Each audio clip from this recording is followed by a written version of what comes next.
Hi everyone, welcome back to my channel SKV Tutorial for Tech. In this video, I'm going to show you how to speed up Windows 10 11 startup by modifying registry value. Potentially, you can speed up Windows 10 11 startup by modifying menu show delay registry value. By reducing this value, you can potentially shorten the overall startup time. That is what we are going to do, so watch the video and subscribe to the channel. Okay, let's start. Let's see how to speed up Windows 10 11 startup by modifying registry value. To do that, open the Run dialog box by pressing Windows logo key plus R. In the Run dialog box field, type Reg Edit and press Enter key to open the registry editor.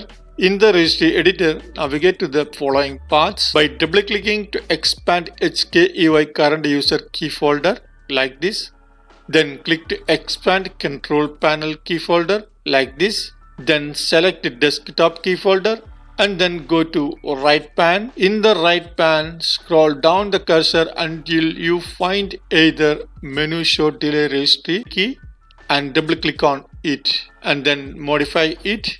Change the value data from 400 to 0 like this, then click OK to save the changes. Once done, restart the computer for the changes to take effect. That's all. You are done. I hope this video helps you. Thanks for watching and supporting. Please don't forget to hit like and subscribe. Your contribution is more confidence to us. If you have any issues, so please let me know in the comment section below. Please don't forget to subscribe my channel for more useful videos. Once again, thanks for watching and supporting. See you in next video. Bye. Take care.